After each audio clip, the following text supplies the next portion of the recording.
இந்த உபதேசம் ஒரு முக்கியமான உபதேசமாகும். நம் உடலுக்குள் இயங்கக்கூடிய காந்த சக்திகளை பற்றி நாம் சுவாசிப்பது மட்டும்தான் நமக்கு தெரியும். ஆனால் சுவாசிப்பதற்குள் எடுக்கக்கூடிய எண்ணங்கள், உணர்வுகள், குணங்கள், அதன் அடிப்படையிலே நாம் சுவாசிக்கக்கூடிய அந்த காற்று என்று சொல்லுகின்றன மூச்சலைகள், அது நமக்குள் என்னவெல்லாம் செய்கின்றது, எப்படியெல்லாம் நம் உடலை வலுவாகவோ அல்லது வலுவிழவு இழக்கக்கூடிய நிலைகளாக எவ்வாறெல்லாம் அது செயல்படுத்தும், அது எந்த அடிப்படையில் என்பதை குரு நமக்கு தெரியப்படுத்துகின்றார்கள். உதாரணமாக ஒரு எலக்ட்ரிக்கல் பல்ப் என்று வைத்துக் கொள்வோம். அது முழுவதும் சுடராக எரிவதற்கு தகுந்தவாறு அந்த மின்சாரம் இருந்தால் அது நல்ல வெளிச்சமாக இருக்கும். இதே போன்றுதான் நாம் மனிதர்களாக வாழ்பவர்கள் சாதாரண மனிதனுடைய எண்ண அலைகளை எடுத்துக்கொள்வதற்கு இப்பொழுது நாம் எடுக்கும் மூச்சலைகளே போதுமானதாகும்.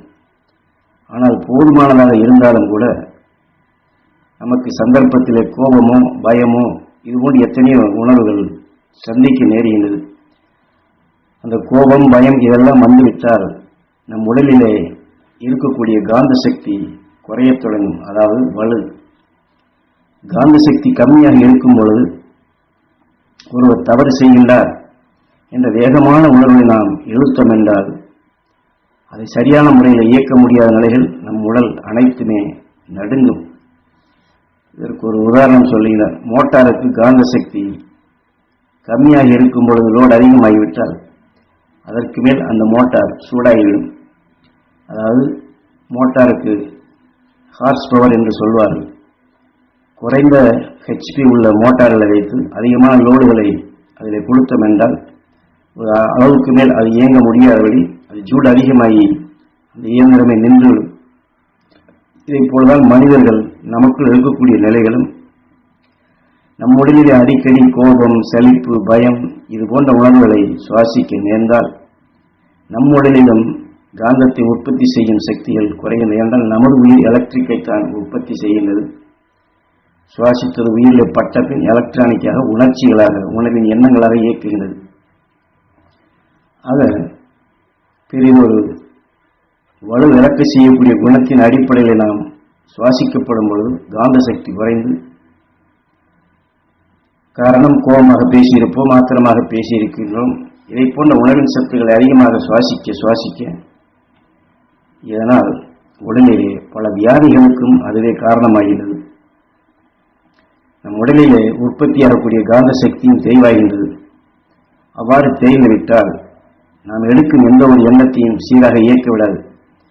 ஒரு புதிதாக ஒரு மோட்டாரை வாங்கி அதை உபயோகப்படும் பொழுது அது சீராக இயங்கும், வலுவாக இயங்கும். ஆனால் அந்த மோட்டாரை வருடக்கணங்களாக உபயோகித்த பின் அதில் சொல்வார்கள் வைண்டிங் அது வலு இழந்துவிட்டது அல்லது இன்சுலேஷன் குறைந்து விட்டது என்று எத்தனையோ நிலைகளை சொல்லி அதனால் அதை திரும்ப சரி செய்ய வேண்டும் என்றால் ரீவைண்டிங் பண்ண வேண்டும், இன்சுலேஷன் எல்லாம் சரி செய்ய வேண்டும் என்று சொல்வார்கள். இதே போலதான் நமக்குள் இருக்கக்கூடிய இந்த காந்த சக்தியை நாம் எடுக்கக்கூடிய எண்ணங்கள், உணர்வுகளால் உராயப்பட்டு தேய்வாகி விடுகிறது. சங்கடமாக ஒருவர் சொல்லுகிறார் என்றால் அதை நாம் காது கொடுத்து கவனித்து கேட்டுக்கொண்டிருந்தால் போதும். அந்த உணர்வை இழுத்து அதை கிரகிக்கக்கூடிய தன்மை இல்லாதபடி வெறுப்பு, ஆத்திரம் இதை போன்ற உணர்வுகள் எல்லாம் நமக்குள் தோணும். இதெல்லாம் நாம் அனுபவத்தில் பார்க்கலாம். காரணம் தாங்கக்கூடிய சக்தி நம் உடலில் இல்லாது போகின்றது. அந்த உற்பத்தி, அதாவது காந்த பவரை உற்பத்தி செய்யக்கூடிய திறன் குறைவாவதால் தான் இத்தகைய நிலை ஏற்படுகின்றது. ஆனால் உயிரின் துடிப்பு எப்பொழுதும் ஒரே சீராகத்தான் துடித்துக் கொண்டிருக்கும். பூமி விண்ணிலே ஓடும் பொழுது சூரியனுடைய எந்த ஈர்ப்பில் இருக்கின்றதோ ஒரே சீராக ஒரே ஓட்டமாகத்தான் அது ஓடிக்கொண்டிருக்கும்.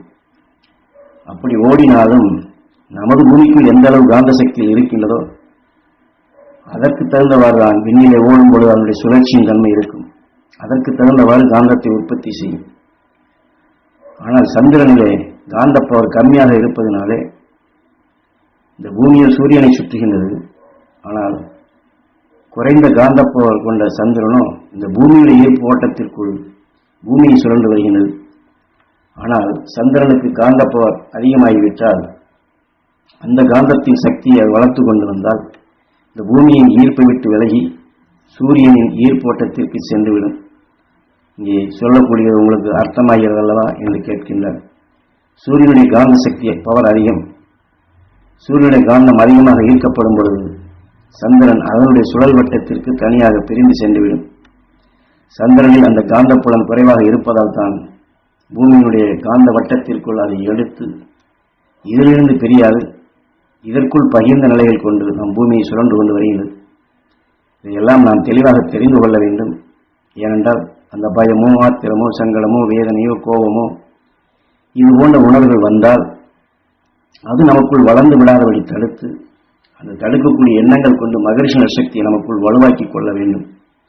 இதனால் நம் எண்ணங்களும் தூய்மை அடைகின்றது, அந்த அருள்சக்திகளையும் பெறுகின்றோம். நோயும் நமக்குள் உருவாகாதபடி தடுத்துக் கொள்ளவும் முடிகின்றது. ஆகவே நம் குருநாதர் காட்டிய வழியில விஞ்ஞான அறிவு பிரகாரம் மெய்ஞானத்துடைய தத்துவங்களை நமக்கு எடுத்து காட்டுகின்றார்கள்.